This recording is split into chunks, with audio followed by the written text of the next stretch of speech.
Bom dia, meu irmão, minha irmã, graça e a paz de nosso Senhor Jesus Cristo. Mais uma vez estamos aqui. Eu quero transmitir para você a minha devocional dessa manhã, que se encontra no texto de Atos, capítulo 15, versículo de 1 a 11, que diz o seguinte: Alguns indivíduos que desceram da Judéia ensinavam aos irmãos: Se não vos circuncidardes, segundo o costume de Moisés, não podeis ser salvos. Tendo havido da parte de Paulo e Barnabé contenda e não pequena discussão com eles, resolveram que esses dois e alguns outros dentre eles subissem a Jerusalém, aos apóstolos e aos presbíteros, com respeito a essa questão. Enviados, pois, e até certo ponto acompanhados pela igreja, atravessaram as províncias da Fenícia e Samaria, e narrando a conversão dos gentios, causaram grande alegria a todos os irmãos. Tendo eles chegado a Jerusalém, foram bem recebidos pela igreja, pelos apóstolos e pelos presbíteros, e relataram tudo o que Deus fizera com eles.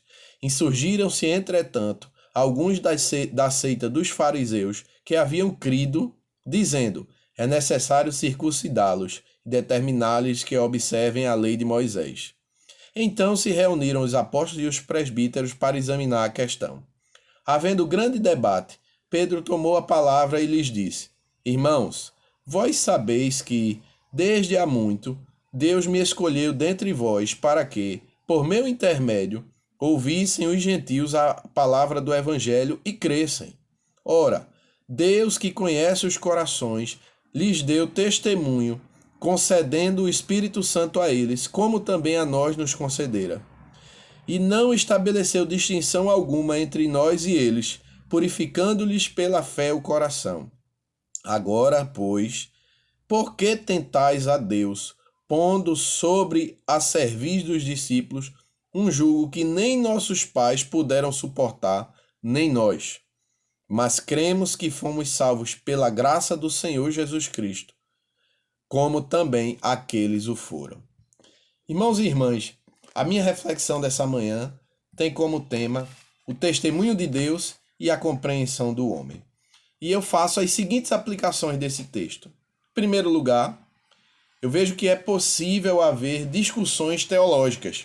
A gente encontra isso claramente do verso 1 ao verso 3, quando alguns indivíduos, que desceram da Judéia, ou seja, alguns crentes que desceram de Jerusalém, da região da Judéia, chegaram ali e passaram a cobrar dos gentios que haviam se convertido a Cristo a circuncisão, que era um sinal, o corte do prepúcio do menino aos 8 dias de vida, que era um sinal da fé dos pais passando para aquela criança no judaísmo.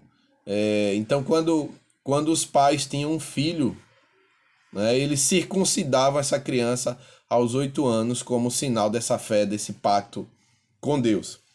E então Paulo e Barnabé, apóstolos dos gentios, eles começam uma grande discussão teológica, em face dessa prática ou dessa observação contida na lei de Moisés, na antiga aliança, não na nova aliança. Então a gente percebe que é possível sim que haja alguma discussão teológica, e eu vou tocar nisso novamente mais à frente. Mas a segunda aplicação que eu tiro desse texto é que o testemunho da ação de Deus produz alegria nos corações quebrantados. Olha o que diz o verso 3. Então, uma viagem é empreendida com Paulo, Barnabé e alguns irmãos que acreditavam nessa perspectiva da circuncisão e que estavam cobrando dos gentios. E aí eles são enviados para Jerusalém para conversar com os apóstolos e os presbíteros, ou seja, com a liderança da igreja. Mas no caminho, Paulo e Barnabé começam a relatar o que Deus estava realizando no meio dos gentios através deles dois. E diz o final do verso 3 que, narrando a conversão dos gentios, causaram grande alegria a todos os irmãos. Ou seja, quando o nosso coração não é regido pela religiosidade, quando ele é regido pela graça de Deus, pelo mover do Espírito Santo, pela fé em Cristo, As notícias do trabalhar de Deus geram em nós alegria, felicidade, ainda que em nós haja algum ponto obscuro da teologia ou teológico, porque a obscuridade da teologia tem a ver com a nossa capacidade ou limitação de compreensão. Mas quando nós ouvimos os relatos dos feitos de Deus, ainda que esses feitos aconteçam exatamente no nosso ponto escuro da teologia, o nosso coração se alegra, porque habita em nós o Espírito Santo. E ele nos faz se regozijar com as notícias da manifestação de Deus. A terceira lição que nós tiramos aqui é justamente, voltando ao ponto da discussão, é que a discussão teológica é fruto da má compreensão da revelação de Deus. Isso fica claro entre os versos 4 e os 5, quando diz que quando esse grupo chegou a Jerusalém, foi bem recebido pela igreja, pelos apóstolos, pelos presbíteros, e eles relataram tudo o que Deus fizera com eles, tudo o que Deus havia feito no meio dos gentios e tudo o que Deus havia feito até mesmo durante a viagem, né, com um relato de Paulo e Barnabé. Mas, lá na igreja de Jerusalém, se levantaram pessoas que tinham vindo do farisaísmo, que tinham crido em Cristo, mas que tinham vindo do farisaísmo. E essas pessoas começaram a defender que era necessário sim se circuncidar, e não apenas isso, mas observar a lei de Moisés. Então perceba que o que está acontecendo aqui nessa discussão é que um grupo tem a clareza da nova aliança, a clareza dessa salvação agora por meio da graça, através da fé em Cristo Jesus, e outro grupo não tem essa clareza e continua entendendo que a salvação ela se dá por meio de algum mérito, de alguma obra que nós realizamos ou o que podemos realizar, como o circuncidar, cortar a carne do prepúcio, ou como observar os mandamentos, não por gratidão, por fé, mas por obrigação para a salvação, ou por obrigação para viver com Deus. Então o que há aqui é a má compreensão de um dos grupos. E normalmente numa discussão teológica é isso que está em jogo. É a má compreensão da revelação de Deus e não problemas na revelação de Deus.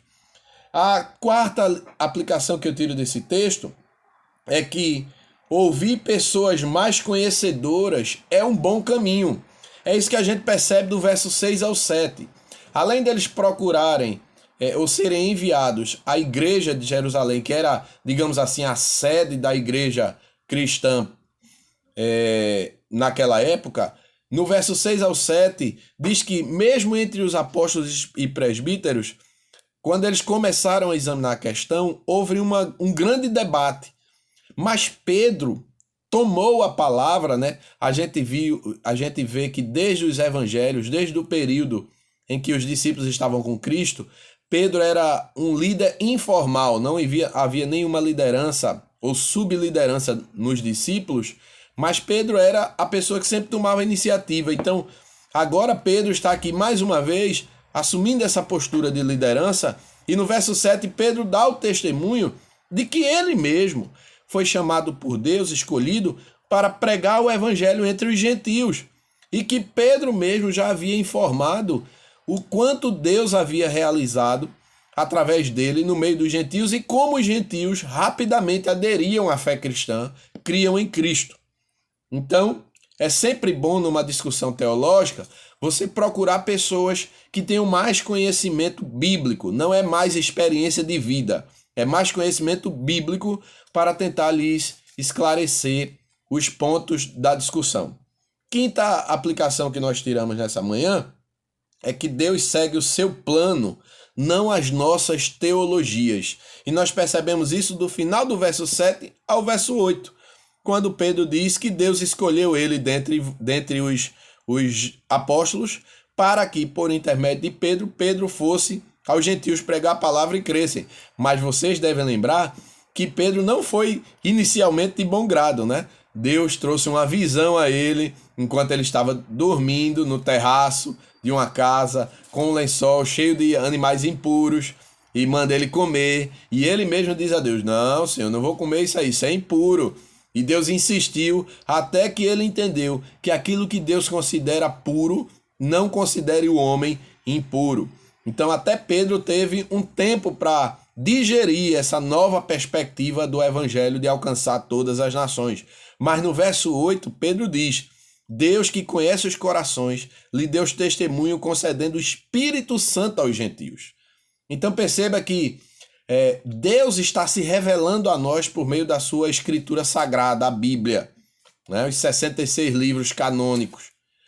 E é possível que aqui ou acolá a gente tenha uma dificuldade de compreensão, mas Deus não segue, ou ele não está sendo guiado, ou ele está submisso à nossa dificuldade de compreensão. Não, ele continua os seus planos, e nós é que temos que rogar a ele graça, iluminação do Espírito Santo para acompanhar o plano de Deus de acordo com a sua revelação e não a nossa compreensão.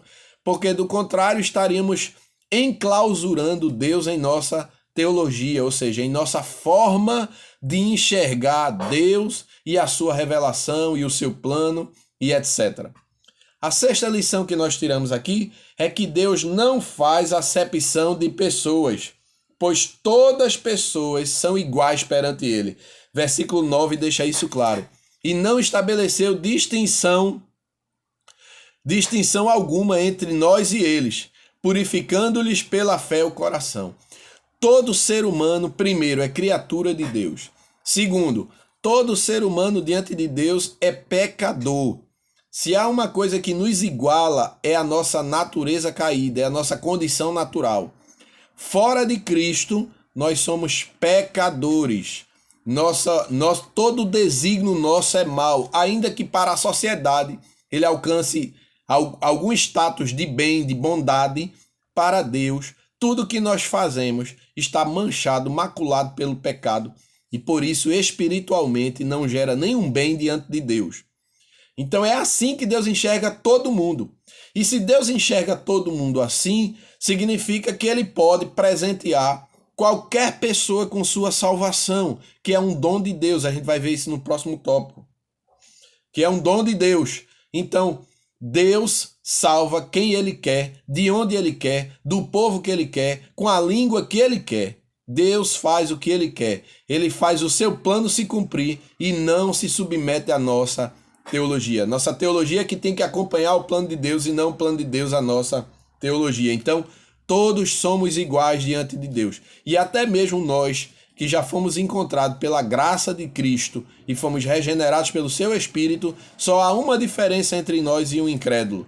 É que nós temos a graça de Deus em nós. Nós somos o que somos pela graça de Deus. Retire a graça de Deus de nós e nós seremos novamente iguais a todos.